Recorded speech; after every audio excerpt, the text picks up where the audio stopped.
Baik. Di dalam hadis ini berkaitan dengan bagaimanakah kita berhadapan dengan syaitan. Bagaimanakah kita berhadapan dengan syaitan, yang mana makhluk ini agak lain daripada yang lain. Dia tidak seperti binatang, tidak seperti benda-benda yang kita lihat, yang boleh nampak dalam diri kita. Ada 695.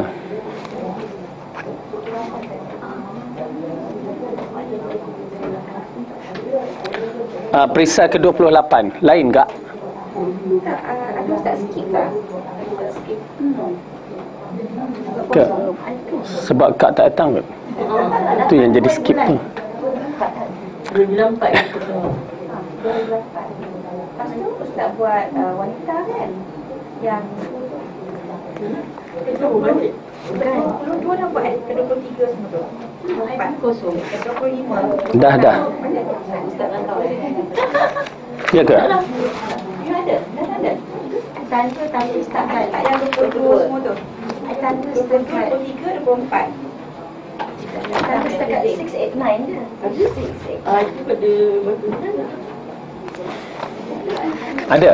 Kak ni Kak macam mana? Tak ada pertama saya bertemu je. Makan je. Jadi waktu tu banyak aku baca. Ya Ustaz. 22 Ada 20 tarikh 20. Betul 29 tadi 19 bulan 2 Bulan 2 dia datang lah. Bulan. Ada YouTube di bawah itu. Kak Zarina 1992 kat mana? Muka surat apa? Last Ustaz explain tu yang Ustaz cerita Tentera yang pasal tentera tu. Muka surat apa? Patutnya sekarang 688 muka 22 patutnya saya. 688. 690. Macam mana saya tanda kat sini ya? Kosong Ya. Yang apa tu? yang kita betul-betul mana tu. Ingat tak yang 688 tu?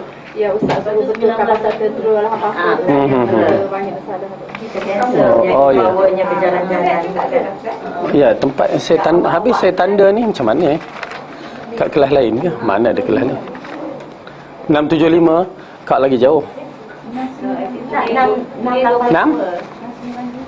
92. Kalau nak pergi luar negeri baca doa apa tu masuk. Jadi so kita hafal doa kalau nak dia Dah Ustaz kata boleh baca Ustaz ni Dapat pusat ke-22. Dapat dah. 25, 22 dah. 22 dah buat. Dah. Buat 24 dah buat, jadi 25 dah. Ya? Ya 25. 693 ni dah rasanya. Pasal saya syarahkan tentang Ustaz kata nak photostat kata Ustaz. Ni stok 2 bulan 4 ni. Mana ni? Ya kan 20 sekarang perisai ke 28. Ada lain. Ada lain 26. Sorry Ustaz. Rasa macam miss banyak sangat. Dah besar lagi. Lama Kak itulah duduk Bandung. Kak duduk Bandung lama sebenarnya. Kak rasa sekejap je. Tante tak datang last week. Bos wanita. Lepas tu, this one kan? Tak apa. Betul Kak Sabah? Betul. Okey. Lega saya. Selamatkan. Kalau kita nak pergi mana-mana luar negeri baca ayat tu. Doa mana tu? Waktu tu Kak kat Bandung, lupa. Itulah. Belum sampai waktu tu. ada makhluk-makhluk apa ni jahat. Okey, perisai ke-28 ni membaca bismillah atau basmalah. Di dalam tafsir Ibn Kathir dalam surah An-Nas dan surah Al-Falaq, dia menceritakan daripada hadis yang sama, hadis yang lain, riwayat yang lain tapi bentuknya sama, tentang bagaimana kita berhadapan dengan makhluk-makhluk halus seperti syaitan ini. Kerana kita nak melawan dia bukan seperti lawan biasa. Kerana kita tak nampak dia, dia nampak kita. Jin ni kita nampak dia, dia tak nampak. Kita nampak dia, dia nampak kita, kita tak nampak. Ulang balik. Kita tak nampak dia, dia nampak kita. Ingat tu, pasal kita nak batalkan fahaman orang boleh nampak jin, orang boleh scan jin dan boleh kira jin tu berapa ekor. Okey. Surah Al-A'raf, ingat tu dalam surah Al-A'raf. Bahawa jin nampak kita, kita tak nampak jin. Amat penting tu. Walaupun budak. Ya, mungkinlah kalau imbasan-imbasan kita nampak imbasan-imbasan tu mungkinlah, wallahu alam, itu kita tak dapat nak cakap apa-apa. Sampai naik cawan ni ada ke jin yang angkat sekali piring ni kan.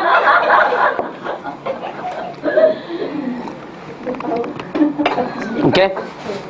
Dalam bab ni bila seseorang itu mungkin nampak tetapi orang tu ada penyakit, maksudnya dia kena berubat. Kerana kalau dia nampak jin, iblis dalam bentuk yang asal yang kita tahu dia bentuknya ada berapa sayap, yang kita belajar ada 2 sayap, 3 sayap, lepas tu dengan adanya tanduk, adanya mukanya yang hodoh, rambutnya yang serabai, kan? Kita rasa jin pula banyak tak boleh duduk dalam rumah kita ni.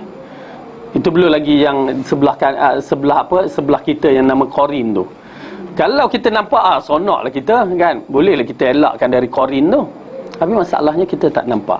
Itu pasal membuang fakta orang yang kata scan tu nampak jin, penipu besar.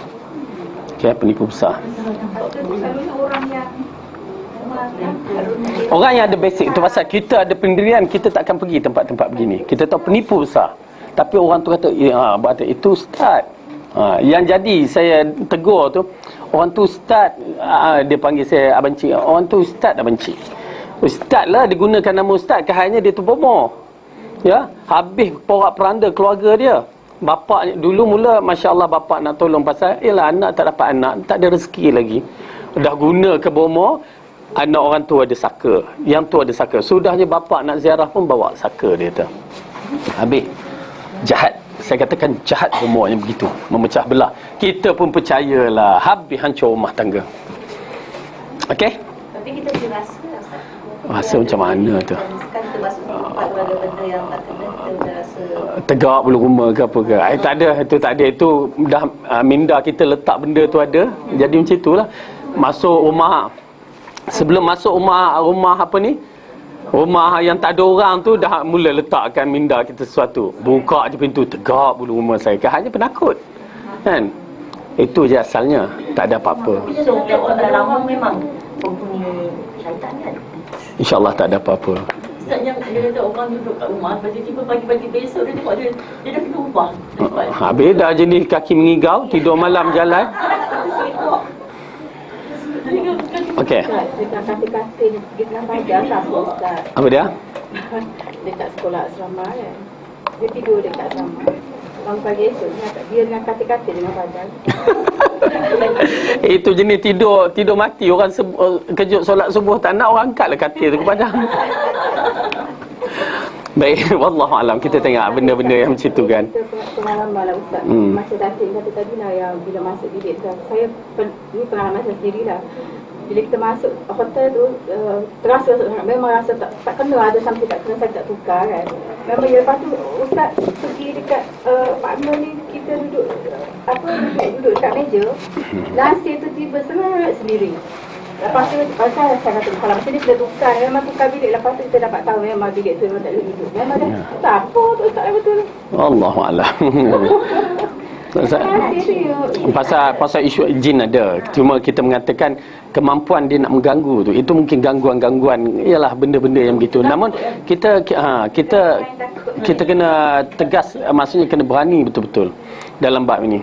Ni macam di Pahang sekarang ada satu sekolah tu cuti tu. Ya. Pasal kesnya rasukan berlaku pada inilah histeria ni kan, budak-budak. Lepas tu dia kata tengah nak buat pagar, jadi hantar balik. Saya tanya buat pagar dengan apa? Kayu ke apa? Pagar dengan garam dengan lada hitam. Saya akan bukakan insya-Allah, alhamdulillah, buku yang bertajuk khurafat tahyul orang Melayu ni, dah masuk ke tajuk ke-50 beserta dengan gambar-gambar. Ya, nak menceritakan di antaranya garam ini ada unsur perubatan yang dibawa oleh orang Kristian Katolik. Ya, ada unsur. Mereka menggunakan garam. Ya, masuk kepada masyarakat kita. Jadi itu nantilah kalau apa, bagaimana garam pula. Rasulullah dah kata baca Baqarah, baca Baqarah, baca Baqarah, letak juga garam tu. beli tak boleh baca tu. Letak garam keliling rumah. Alangkah baik garam tu letak dan gulai semua kalian. Kesilapan berlaku ya kerana kita ambil benda-benda yang begitu. Oleh sebenarnya ya kita tak nafikan kewujudan benda-benda ni kan. Bila dikacau, memang mungkin dikacaukan dalam bentuk kacau yang begitu. Kerana bila seorang tu rasuk, kena rasuk, dia akan nampak kadang-kadang kan. Itu maksudnya orang tu sakit. Jadi dia perlu diubatkan. Kalau dia sihat dia tak nampak. Tapi bila dia kena rasuk tu, itu yang macam ada satu restoran tu, ya. Kawasan tu memang asalnya hutan, kan. Jadi dah kita duduk, maka kitalah penghuninya. Dia kena keluar daripada kawasan tu. Dia tak nak keluar. Dia nampak sebesar-besar makhluk, dia kata, akulah raja jin hutan ini. Waktu tu kat restoran, dia raca-raca lah, dia nampak. Dia marah. Orang duduk kat sini. Waktu itulah yang penting orang-orang tu mesti ada kekuatan. Ya, kalau kena seorang, yang lain tak kuat, dia berjangkit-jangkit. Bukan kerana apa? Kerana orang tu tak kuat. Kalau boleh tu anak-anak, wanita-wanita di sudut tu kena berani, kena berani betul-betul. Dia banyak tuju pada perempuan. Sekolah tu kat ofis tu senang pengalaman kat MIDS 9 lebih malam lah. Dia kena masuk lah cuit-cuit ni dia orang malam. So cuit dia jadi kosong, jadi apa lah, tentang pada tentang ni. Ya, okey ya. Ini secara kasar lah kan. Makhluk-makhluk halus ni agak unik kejadian dia. Memang kerja dia nak ngacau kita, nak nakut. Yang penting dia nakutkan kita tu disebabkan masalah tauhid kita tu. Dia nak hilangkan akidah kita. Okey. Jadi kadang-kadang dia, ialah benda-benda ni kita raikan bila orang yang menerima cerita-cerita, kita raikan beberapa sudut. Kerana kita tahu kisah tu Abu Hurairah pernah berjumpa kan. Lepas tu yang Rasulullah pergi berjumpa. Lepas tu gangguan kepada penduduk-penduduk Arab di zaman jahiliah, di wadi-wadi, di oasis. Dia ganggu dia sudut yang menyebabkan orang terus, wahai tok nenek, anak cucu nak duduk sini kan. Kan. Lepas tu dia takutkan lagi. Seorang kata, jom kita korbankan apa-apa, kita sembelih kambing, kita lontar ke wadi tu. Dia menjadikan, dia sukalah begitu, menyebabkan syirik. Okey, mungkin ada bentuk-bentuk yang begitu untuk menakut-nakutkan kita. Okey, saya tak nafikan. Disebabkan dalil-dalilnya begitu. Maksudnya dia mengacau macam mana kan? Mungkin dia wallahu alam, tapi menyebabkan orang berada di wadi itu masa takut. Kan? Macam kita nak kacau orang tu, macam kisah tu orang tu nak beli rumah, kita pernah baca tu kan, nak beli rumah dia kacau kan. Dia nak rumah tu. Dan begitu juga iblis, dia kacau. Tapi bagaimana kekuatan dia mengacau tu, wallahu alam.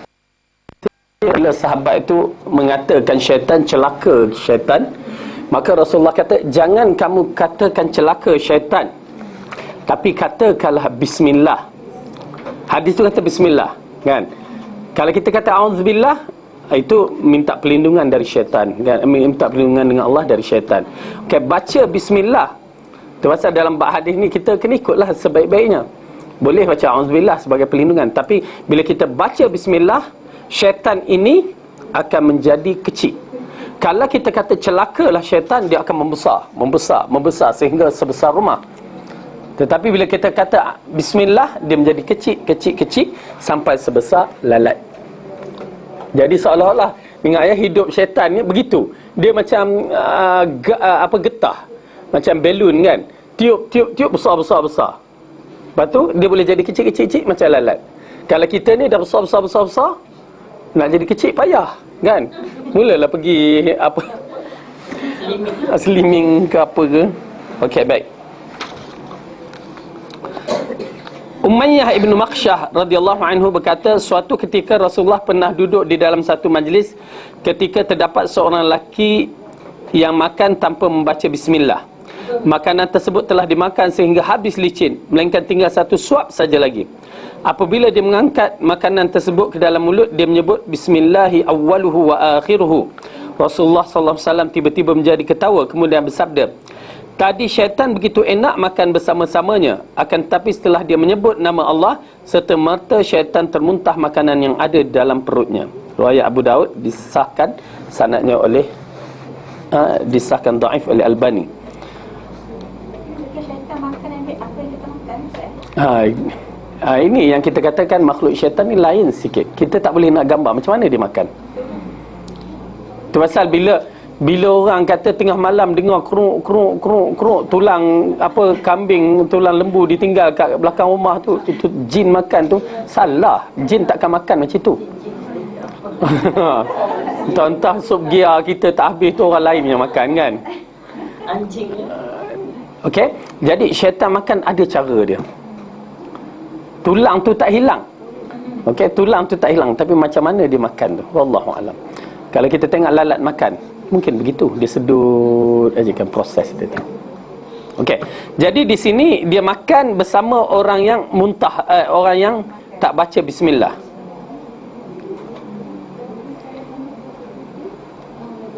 Aisyah radhiyallahu anha menceritakan Rasulullah SAW telah bersabda, apabila seorang kamu hendak makan, maka hendaklah dia menyebut nama Allah Ta'ala terlebih dahulu, dan andai kata dia terlupa untuk menyebutnya di permulaan, hendaklah dia menyebut bismillahi awwaluhu wa akhiruhu.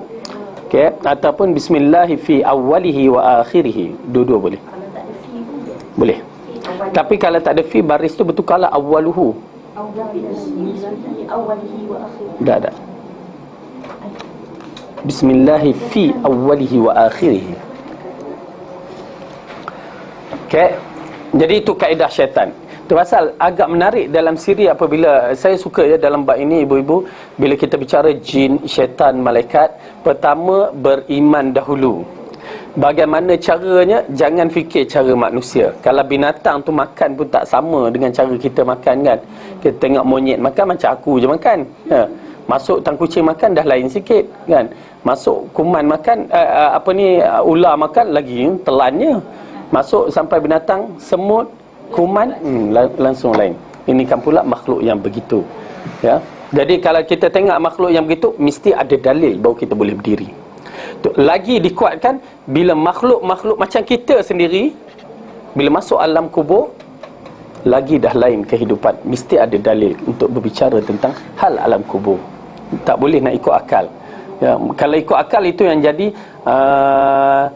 malaikat tak datang kalau kita ada lagi di atas kubur. Letak orang duduk 40 hari baca Quran. Itu akal lah tu. Sedangkan Rasulullah dah berdiri waktu mayat tu dah dikebumikan. Al-an sekarang ni disoal, disuruh sahabat berdoa untuk ketetapan kekuatan mayat ni. Masuk aja kubur, tanah tu dah ditutup aja, rata tak rata, malaikat dah datang. Malaikat ikut arahan Allah, bukan ikut kita punya ni. Lepas tu kita bersukat hari pertama, hari sampai hari ke-7,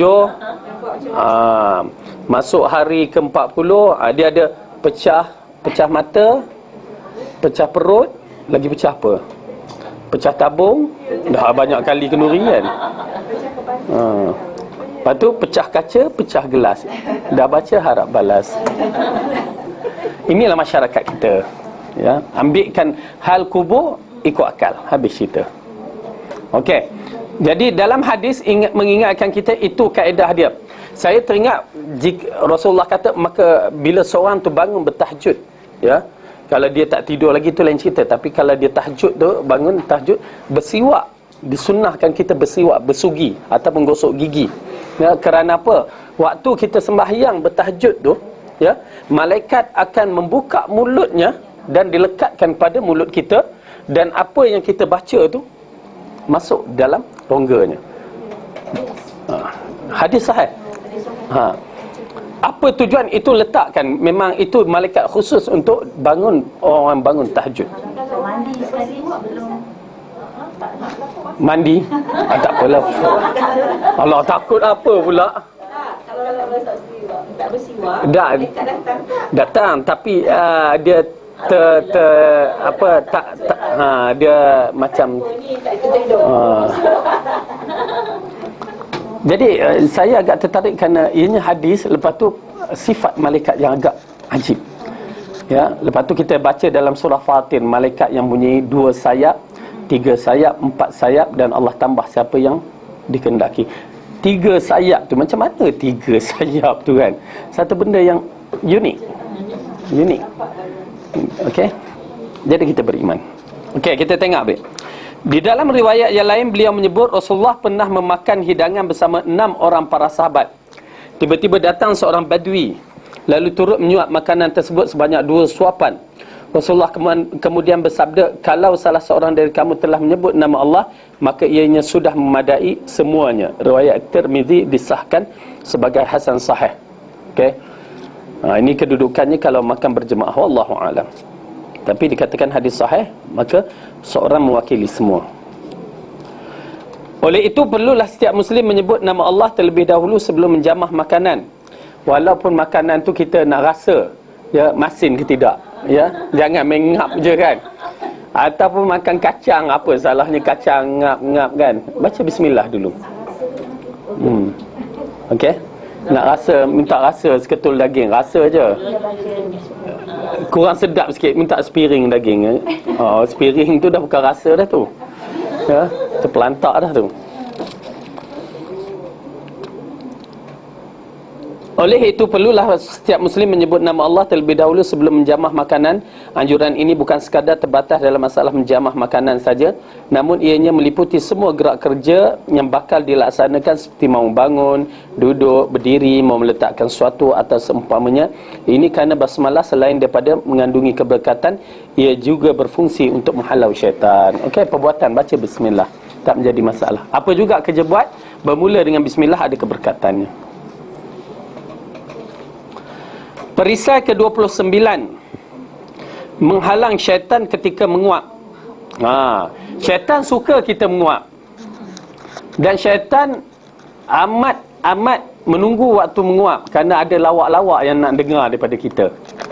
Okey, kita tengok ya. Seorang muslim tidak perlu menyebut satu zikir ketika menguap di samping hendak menutup mulutnya dengan tangan. Dia tak perlu. Seorang muslim itu perlu menyebut satu zikir ketika menguap di samping hendak menutup mulutnya dengan tangan. Okey, tak apa, kita tengok dulu. Abu Hurairah menceritakan Rasulullah telah bersabda, sesungguhnya Allah menyukai orang yang bersin dan membenci orang yang menguap. Apabila seorang telah bersin, maka hendaklah dia menyebut Alhamdulillah, dan wajib seorang lain menjawab ucapan tersebut apabila mendengar.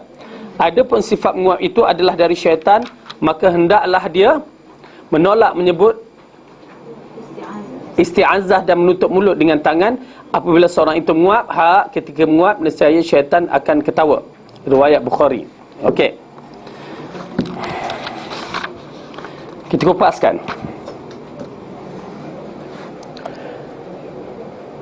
Dalam hadis yang mengatakan Allah suka kepada orang yang bersin. Oleh kerana tu Kak Zainal dah menguap dah tu.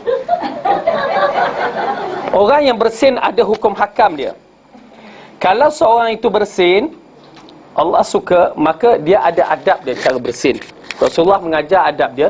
Kalau kita nak bersin, tahan boleh tahan, tetapi jangan tahan sampai tak bersin terus. Sehingga orang terus habis dah tak bersin. Dia menghalang daripada penyakit terkeluar. Tapi hendaklah dia tutup, ya, tutup, kurangkan suara dia. Ini setengah orang hacum pum habis bertabur semua terbang. Ya. Suara dia bergema kan. Itu salah di sudut hukum. Dia nak bersin, dia kena tutup kan. Boleh kuat tak apa, tapi tahankan supaya tidak merecik tempias apa semua. Okey. Dan hendaklah disebut Alhamdulillah. Orang yang dengar yarhamkillah ataupun yarhamkallah. Disambung balik yahdikumullah wa yuslih balakum. Okey, itu cara dia. Okey. Kalau bersin dalam sembahyang tu nak cakap bismillah. Tak payahlah. Tak payahlah. Hacum bersin. Dan kalau dia tak dan pun hacum, cuba kontrolkan ya. Dia tak nak tutup misalan hacum.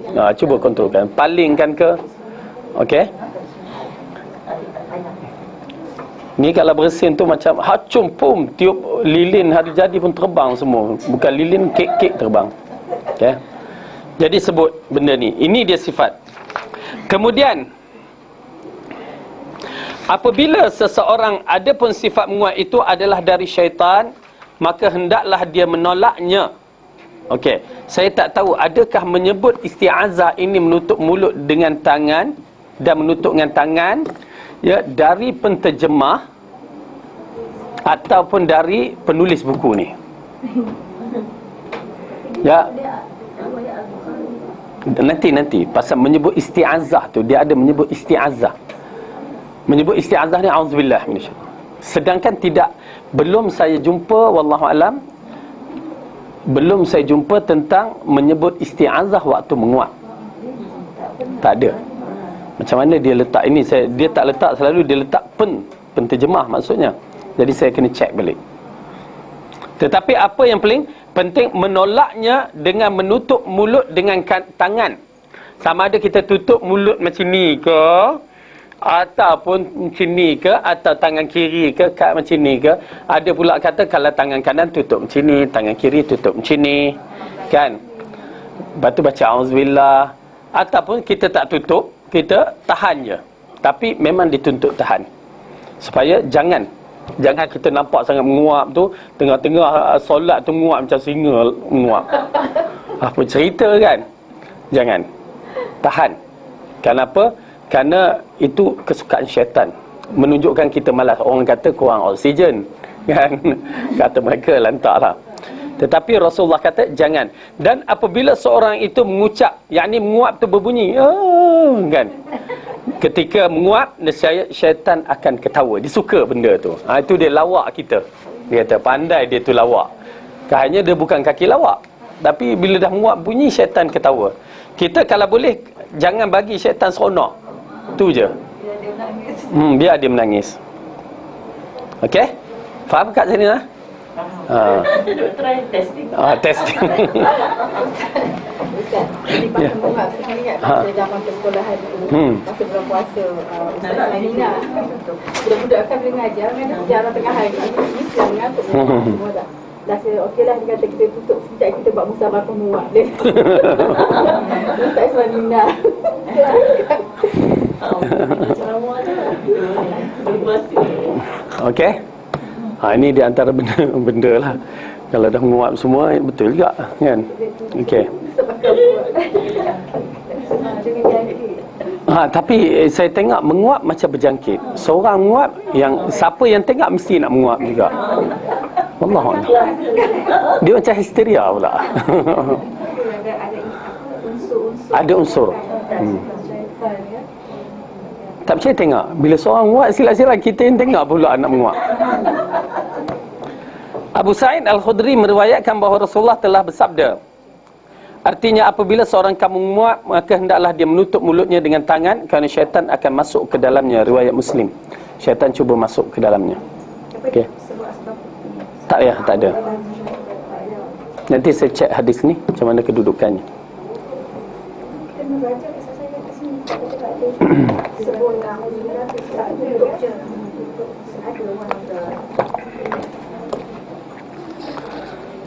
Recite. Kita berhenti kat sini yuk. Ke sebelah dah. Dah menguap dah tak segar. Okey, ada persoalan?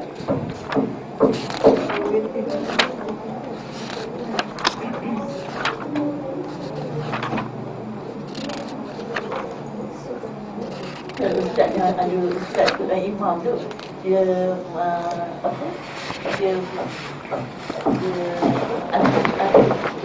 bising, dia kata alhamdulillah, dia kata kan dalam solat tu. Lepas tu kata ustaz dia kata macam tu kan jadi batal lah dia punya solat tu, sebab dia dah sebut alhamdulillah, dia kata dalam semayang tu. Tapi habis tu yang orang yang mengikut tu, jadi tu batal lah. Orang yang mengikut tak batal. Dia still orang mengikut tak batal. Kalau imam batal, orang yang ikut tak batal. Misalnya kalau kita orang tu semayang, dia tak ada wuduk, orang tak tahu dia tak ada wuduk. Kalau orang tu tahu tak ada wuduk, tak batal. Kalau orang tahu tak ada wuduk, batal, ikut. Tetapi dia tak tahu orang tu tak ada wuduk. Orang tu pula jenis malas, jenis kaki lok-lak jahat kan, jenis dia nak jadi imam, dia tak ada wuduk, dia semayang kan. Semayang kita sah, semayang dia yang tak sah. Hatta seorang tu dia semayang, dia terlupa mandi wajib misalnya kan, habis-habis tu barulah aku tak mandi wajib, lantak dia lah, kita sah solat kita, dia yang tak sah. Semua kesilapan imam kita tetap sah. Imam je kalau nak jadi tak sah, imam. Ya. Kalau kita pergi Jeddah buat apa? Okey. Ini masa puasa bulan puasa lah. Bila buka puasa, some of the lelaki dia pergi solat dekat tepi macam restoran for example kan.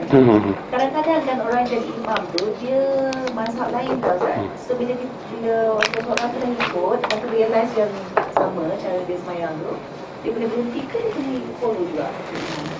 Okey, kalau sekadar mazhab kita yang 4 ni, ya, yang kita nampak, kalau Syiah ada masalah lah, dia tak boleh ikut lah, kerana dia bukan macam orang kan nak pergi dia tak tahu siapa yang imam. Okey, kalau misalnya dia dah tahu imam tu bukan daripada kalangan ahli sunnah, maka dia kena keluar tu. Maksudnya dia solat lain. Dia pisahkanlah semayang dia tu. Maksudnya dia terus semayang dia. Mufaraqah, dia cara dia. Saya nampak begitu kedudukannya, wallahu a'lam. Yang imam dekat Masjidil Haram, dia semayang kan. Lepas tu kita tak sempat pergi kat masjid, kita dekat hotel. Tapi kita dengar dia tak boleh, itu pasal kita terpisah saf yang begitu jauh. Kalau nak lagi dekat, buka TV, terus ikut belakang imam dekat TV tu. Sebab kita orang dekat itu dekat PWTC ada perjumpaan himpunan kan. Jadi bila imam tu dia dekat depan, dia sebelah kan, dekat sebelah lelaki kan, kita perempuan. Tapi memang kita tak nampak Ustaz, tapi dia ada pakai speaker tau. Jadi kita ikut juga dia, boleh ke? Kalau dipisahkan begitu, tak apa lagi kita nampak. Maknanya dia masjid dia perempuan. Tapi saf masih ada bersama saf saf berjemaah ke apa? Maksudnya lelaki-lelaki perempuan dalam berjemaah lah. Tak apalah, itu tak apa. Kita tak nampak itu. Tapi kita nampak saf yang begitu ada masalah sebenarnya, yang dipisahkan dengan dinding yang tak nampak laki perempuan. Kalau kena silap rakaat, maksudnya imam tersilap, tonggal langgang belakang. Kita dah pernah tengok, dipisah tak nampak, imam tu terlupa tahiyat awal, perempuan tahiyat awal. Imam tu Allahu Akbar, dia bangun. Allahu Akbar dia pula tu pendek selalu, Allahu Akbar kan, bangun. Yang ingat imam tahiyat awal. Okey, dia duduk ni berdiri, Allahu Akbar, dia rokok. Ni baru bangun. Sampai Allah, lah, terus nak kejar tu kan. Dia jadi macam tu. Itu kalau terlupa tahiyat awal. Kalau yang terlupa rakaat terus, lagi. Tapi dia tutup dengan dinding tau. Macam mana? Tahu dinding, itu di antara masalah lah kalau tutup dengan dinding. Tak boleh ikut. Kena ikut lah. Kalau berjemaah kena ikut lah. Tapi pun so dekat Mekah atas kan, itu semua hotel memang buat surau sendiri kan, buat surau. Tapi dia semayang berimankan dekat Masjidil Haram tu sebab boleh dengar kan. So memang banyaklah yang jenis tak payahlah pergi sana, kalau pergi berpenuh. Jadi memang dia dah fikir tak boleh. Ini di antara salah masyarakat kita, ya. Salah faham. Apabila kawasan tu tidak jam, maksudnya tak crowded dengan orang di Masjidil Haram, dia sembahyang ikut imam dari hotel. Salah besar. Ia terputus saf dalam bab ni. Kita sebenarnya kita macam kita buat sendiri. Tapi kita ikut dia, masa kita mana mau buat sendiri, mana payah ikut imam. Lepas tu yang kedua kan, satu lagi, kerana tak ada doa kunut, masyarakat kita sembahyang di hotel waktu subuh. Berapa banyak pahala dia hilang disebabkan taksub masalah ni. Sedangkan bab doa kunut, kalau mazhab Syafi'i sendiri tak buat, tak jadi masalah. Kalau tak sujud sawi terlupa pun tak jadi masalah asalnya. Tapi disebabkan kejahilan, pergi ke Mekah dengan nilai banyak duit tu, tak pergi sembahyang subuh berjemaah. Sebab bab kunut je mas. Silap lah. Kalau dekat Masjid Nabawi memang perempuan, memang dia kalau nak masuk memang iyalah, kalau pergi kalau sejam before atau sudah lebih dia memang boleh masuk lah. Lain pada tengah dia dah masuk. Tapi memang orang wajib main kat luar. Masa dekat sana tak sebab penuh. Kalau nak masuk memang dia dah halau keluar dulu. Kita pergi dia dah halau. Masa pahala adakah sama? Sama. Nilai. Okey, kalau waktu crowded, pahala sama. Dikirakan pahala sembahyang di tanah haram. Bukan yang kata as long as kita keluar je daripada hotel. Tapi di mana pun situ pun daripada ya. Tu nilaiannya. Misalnya kalau crowded, macam saya ingat tahun haji tahun 98 tu, penuh, jalan raya pun penuh. Keluar hotel tu dah tak boleh dah. Orang duk solat tepi-tepi apa? Maka solatlah kat situ, tak menjadi masalah. Sama nilai. Cuma nilainya sama dari sudut solat kat situ, tapi pahala saf tu ke belakang lah pahalanya kan. Dia tak samalah pahala saf awal tu. Kita semayang dekat Masjidil Haram tu Ustaz. Macam kita semayang fardu, kita dah ikut imam. Lepas tu kita buat semua sunat kita kan. Yang dia kata yang 100,000 tu tiap semayang kita buat kan. Apa juga sembahyang yang kita buat? Dia Tak kira. Ustaz, jangan tidur. Tidur balik. Tak apalah kalau nak tidur tu dah ngantuk nak sembahyang apa, tidurlah. Kalau sembahyang fikir dah nak raya bermana sebab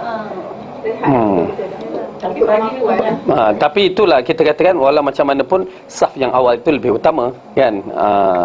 Tapi kalau dah macam tu keadaan macam Masjid Nabawi memang perempuan tempat terlalu terhad kan, maka semayang kat mana yang dan Yang bangsa-bangsa lain ni kan, memang masih dataran aja. Itu masalah juga. Dia cari tempat zon selesa dia.